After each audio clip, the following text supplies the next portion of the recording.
দীর্ঘদিন ধরে বাংলাদেশের বিরুদ্ধে ভারতীয় তথ্য প্রোপাগান্ডার প্রতিবাদ জানিয়ে নিউ ইয়র্কস্থ বাংলাদেশ কনস্যুলেট জেনারেলের কাছে স্মারকলিপি দিয়েছে নিউ ইয়র্ক ভিত্তিক মানবাধিকার সংগঠন প্যাট্রিয়টস অব বাংলাদেশ। গত ২৯ ডিসেম্বর সোমবার বিকেল কনসাল জেনারেল মোহাম্মদ মোজাম্মেল হক স্মারকলিপি গ্রহণ করেন। এই সময় প্যাট্রিয়টস অব বাংলাদেশের নেতৃবৃন্দের মধ্যে উপস্থিত ছিলেন আব্দুল কাদের চৌধুরী, মোহাম্মদ কাজল, জাকির হোসেন, সৈয়দ নাঈম, মাওলানা আলী আহমেদ কাশেমি, মশিউর রহমান লিটন, দীপন গাজী, রুহুল খান সহ আরও অনেকে। স্মারকলিপিতে ভারতীয় অপসংস্কৃতি রোধ, বাংলাদেশে ভারতীয় টিভি ও ইউটিউব চ্যানেল নিষিদ্ধের দাবি জানিয়ে বলা হয়, সম্প্রতি দীপু চন্দ্র দাসকে পুড়িয়ে মারার মতো নৃশংস ঘটনা বাংলাদেশে আগে কখনো ঘটেনি।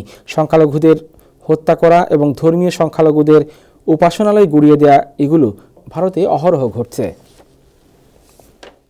আমাদের সমাজ জীবনে যে অস্থিরতা এবং এইসব কারণে যে ভারতীয় মিডিয়ার একটা বিরাট প্রভাব আছে সামাজিক জীবনে বিশৃঙ্খলা দূর করার জন্য এবং যুব সমাজকে বিপদগামী হওয়া থেকে বিরত রাখার জন্য ভারতীয় টিভি চ্যানেলগুলি এবং তাদের ইউটিউবগুলি বন্ধ করে দেওয়া দরকার।